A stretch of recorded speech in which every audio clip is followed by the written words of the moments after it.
Back to Congressman Tim Burchett in the U.S., the man, remember, who called those UFO hearings that happened on the 17th of May a joke and said that the cover-up essentially continues.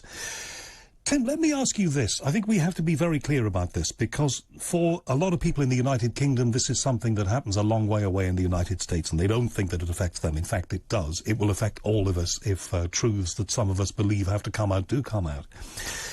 All of this has got you concerned. It got you annoyed when those hearings happened. So I have to ask the reason behind that. In other words, can you give me some clue as to what it is you are being told, and by whom, about this whole matter? Well, I think it's very layered. It's been going on for so long, and I think it's worldwide. I you know, I could say the cover up is I believe, with it, in my opinion, there's something. They've recovered something from somewhere. I think it's something that we've recovered at some point, it be it Roswell or something. I don't know what happened at Roswell. That's, again, happened. Something that has happened that we have some sort of corporate entity that controls it in collaboration with some people in our government at somewhere or in that have controlled this. Because you got to realize a lot of these occurrences happen over restricted areas.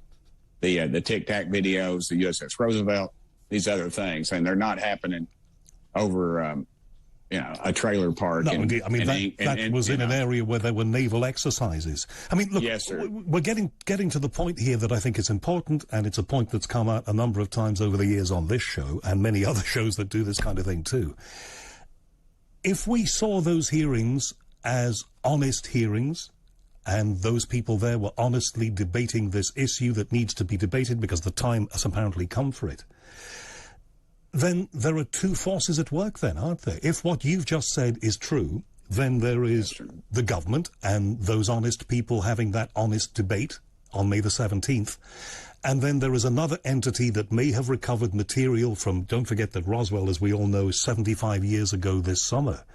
Something may have been recovered then, perhaps in subsequent crashes or encounters, and is now being deployed by somebody on this Earth, but perhaps in collaboration with something else beyond this Earth. But whatever it is, there's somebody behind the government who knows the truth about this. Yes, sir. I believe it's, put it a little more succinctly, I guess, I think it's a recovered craft at some point. I think we've recovered something. And we're trying it out. We're testing it. Right. You remember Robert Oppenheimer, right? The father of the atomic bomb. Mm-hmm. Well, Oak Ridge National Laboratory is in my backyard. I don't represent Oak Ridge, but it backs up to Knox County, and they've got great pizza over there if you ever go to a place called Big Ed's Pizza. But that's beside the point. But over 6,000 people there work there that live in my legislative district, the 2nd Congressional District.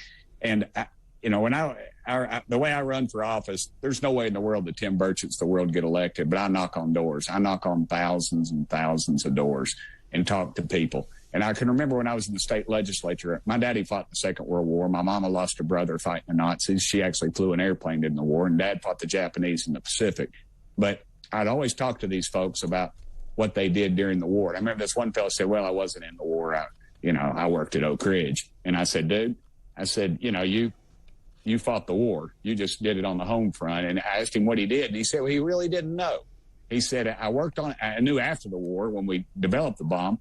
But you got to imagine, they helped create this bomb. He built a switch. He worked on this where they made a switch that was within the bomb. But he never knew what he was doing until after the war.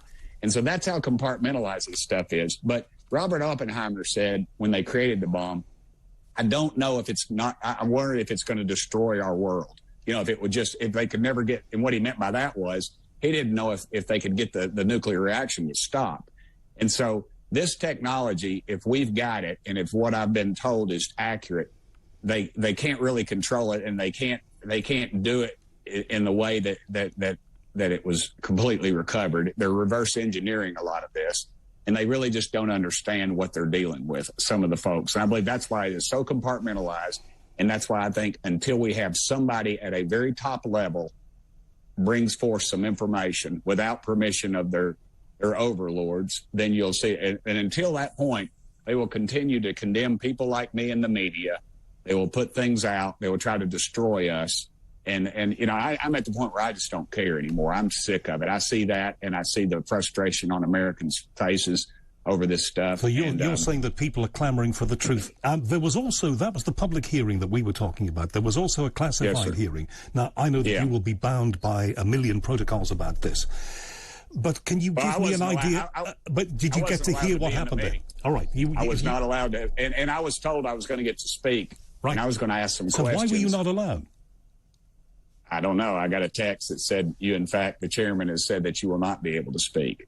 Boy. And so, we've got to be very clear about that. You're saying that effectively, and I don't want to put words into your mouth, but they tried to shut you up.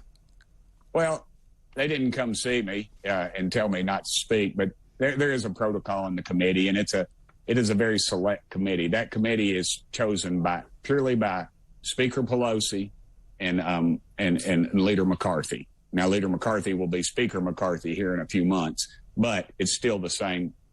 You see the leadership issue, and honestly, I'm the 435th most powerful member of Congress. So there you go. Right. So your name didn't come, as we say here, your name didn't come out of the tombola.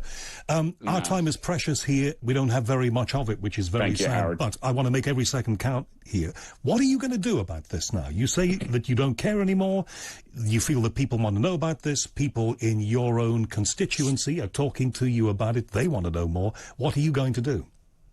I'm going to keep listening to the people. I'm going to keep speaking the truth because it's the public wants it. I've received attention, and I'm on Twitter at Tim Burchett, and you see I've increased my followings by thousands since this came out. This is a real issue with a lot of people. I received messages from people in my own hometown, Knoxville, Tennessee, educated people that are concerned about this issue. You have to imagine we have an uncontrolled object in our own airspace, and they admitted to that in the committee meeting.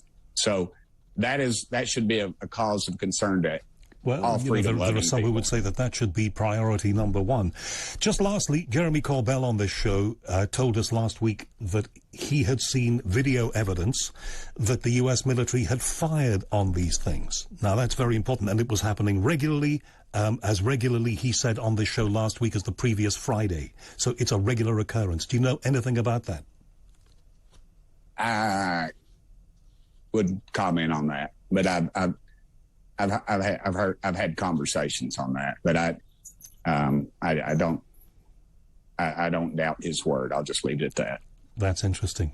Tim, thank you very much for your time. I wish there was more of it. Let's keep in touch. I'd love to talk with you again. Hey, brother, you ever come to Tennessee? I collect old British motorcycles, so I'll put you on an old Bonneville or an old BSA. And we'll ride.